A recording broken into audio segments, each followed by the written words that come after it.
One way to stay in the league. Oh, goodness, look at him. There's another way to stay in the league. Oh, look at Jokic. Throws it to Bol Bol.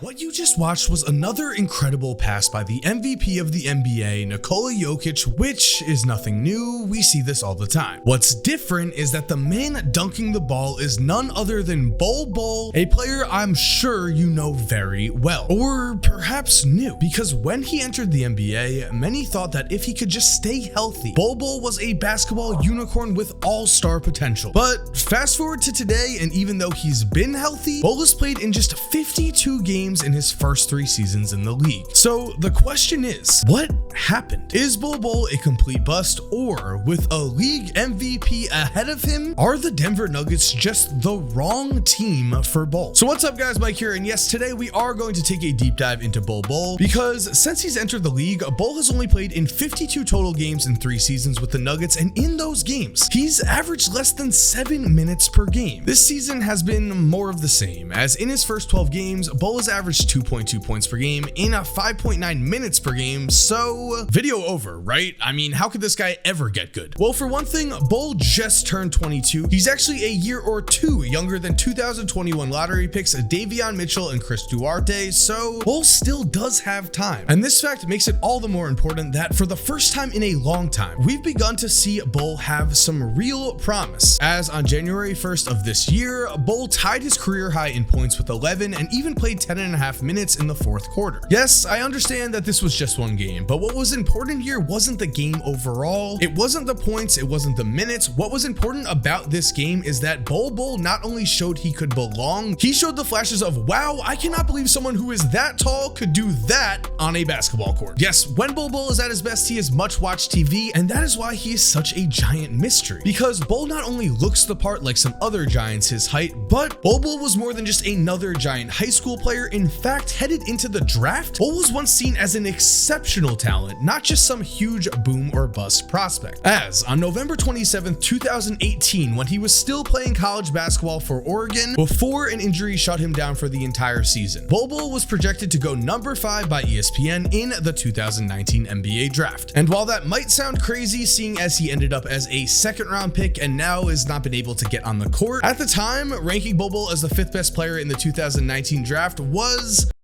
no surprise at all. Headed into Oregon, Bol was ranked by ESPN as the number 4 recruit in the entire nation, and then at Oregon, in under 30 minutes per game, Bol averaged 21 points, 9.6 rebounds, and 2.7 blocks a game, a block total that had him ranked 6th in the entire nation. But what's even more impressive was Bol's complete offensive dominance from multiple places on the court, as not only did Bol shoot 56% from the field in general in college, but also he knocked down 52% of his threes on almost 4 attempts a game and made 76% of his free throws on 5.5 attempts per game. That means that no matter how you look at this, when Bol was at Oregon, he was a star. And yes, it is a fair point to bring up that Bol did only play in 9 college games, which means that this is a small sample size. However, unlike a lot of big-time college basketball programs, Oregon did not play a lot of easy games to begin their season. In fact, the opposite is true, as in the 9 college basketball games Bol Bol played, only 1 was against a losing team, 7 were against teams that would win at least 20 games, and 3 teams, Iowa, Syracuse, and Houston, made the NCAA tournament. Which is why it's all the more impressive that after these 9 games, Bol finished with an offensive box score plus minus of 9.1, a rating that if he were to finish the season with, would have ranked him 5th in the entire NCAA. Then with a total box score plus minus of 13, Bol would have finished 3rd right ahead of Cam Johnson, and get this. In terms of PER, Bol was ahead of guys such as Tyler Hero, RJ Barrett, John Morant, and every single NCAA player except for Zion Williamson. But before we continue, guys, I want to give a huge shout out to Truebill for sponsoring today's video. And right now, guys, I want to ask you, are you looking for a tool to simplify your finances? Do you wish you had an easier way to create monthly budgets that doesn't include sticky notes or Excel sheets? Do you struggle with keeping up with subscriptions, bill due dates, and saving up for the future? If you answered yes to any of these questions, Truebill needs to be on the top of your need to try app list. Now, guys, I will definitely say I am engaged. I am currently looking to save money for my wedding, for a future family, for some extra gifts for my fiance, and Truebill has helped out a ton with that. Truebill, at the end of the day, is an all-in-one personal finance app that allows you to take back your financial freedom. With Truebill, you securely connect your financial accounts, and then Truebill does the rest. This personal finance manager tracks all of your subscriptions so you can get rid of unwanted ones. Truebill negotiates bills on your behalf, they monitor your credit score, and they automate your savings. I think it's awesome that you could budget like a boss. You are able to set budgets that automatically monitor your spending by category, which means you'll get a friendly notification when you exceed your budget. That to me has helped out a ton, and you are also able to set up a smart savings account with Truebill, all in one place. Trust me guys, I wouldn't just say this. Truebill is going to be key for myself, saving money for my wedding, and again for my future family life. And with all that said guys, I really feel like this is a no-brainer. Go download Truebill right now for free by going to truebill.com/Korzemba or clicking the link in my description. That's again truebill.com/Korzemba. Link is in the description. I really think you guys are going to enjoy this app. And for now, let's get back to the video. These are awesome numbers. The reason that Bol slid in the draft was because of his injury, not because of anything talent related. Especially when you consider that at the NBA draft combine, Bol measured in at around 7'2" with a 7'7" wingspan and around a 9'7" standing reach. Those measurements are insane. Those college statistics are great. So why can't Bol Bol get off the bench in the NBA? What's really going on here? Well, to begin, Bol has Nikola Jokic ahead of him, which means already he is the NBA MVP standing ahead of him in the depth chart, and unfortunately the two have not paired well on the court together. A lot of that comes down to Bol's foot speed. At 7'2", he is just not capable of defending power forwards in the NBA today, but is that really a problem? He's 7'2", he should be playing center. So while it is a fun thought putting the insanely creative Jokic with the theoretical demigod in Bol Bol, that is really more of an NBA 2K pairing than a real life pairing. Moving on here, if you ask Nuggets fans what the problem is, they will correctly point out that when Bol has been given a chance in the past, he hasn't really ever made the most of it. He's seemingly lacked basketball IQ, his feet have been slow, and worst of all, at times he has just not shown the effort you would like from a guy who is fighting for his minutes. I cannot stress enough, at this very point in this video, I will say, if Bol Bol does not play with more fire, if he does not play with more intensity, if he does not simply want it more than he currently does, then I've got to say I don't see this situation improving. But on the flip side, I do want to point out, those same Nuggets fans that agree that Bol hasn't been spectacular also agree that head coach Mike Malone can be stubborn, and Mike Malone doesn't want to wait around for a guy like Bol to develop while Denver is competing for a playoff spot. As Malone himself has said, our first 3 years we were developing and our young guys were given the opportunity to play, and more importantly, play through all their mistakes. Well, Bol doesn't have that option, man. It's all trying to be home court advantage in the playoffs. End quote. My response to that is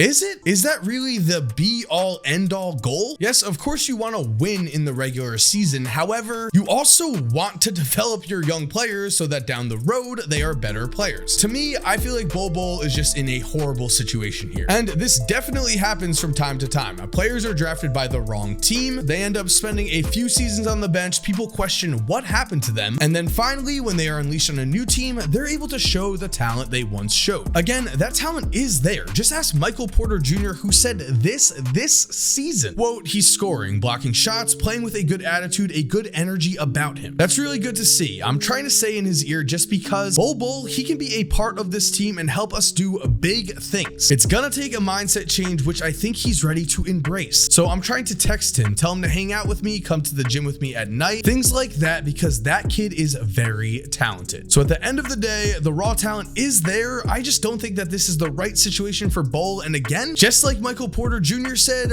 Bol needs an attitude change. He needs to embrace a mindset that whenever he's out on the court, he is going to fight to earn playoff minutes. Then on top of that, I think mentally, Bol needs to regain the confidence he once had. I mean, this is a guy that once averaged over 20 in college, was one of the best prospects in America, and now because he spent 3 seasons on the bench, a lot of his confidence has been zapped. When a player just isn't playing basketball, when they aren't getting reps on the court, it can be very difficult to break that cycle cycles, so maybe at the end of the day, a scenery change is what Bol needs. So with all that said, I want to know what you guys think. Do you believe Bol Bol still has potential, or do you think his career is over? Let me know in the comments below, and thank you guys for watching. I hope you enjoyed today's video. If you are new to the channel, please subscribe and turn on post notifications. If you're already subscribed, thank you so much for supporting. You're awesome. We all know it. And as always, have an awesome day, guys, and cue that music. If you're still here while the music is cued, here are 2 videos I think you are definitely going to enjoy. Make sure to click on one of them. Again, I know you're gonna love it. And other than that, have a great day and peace.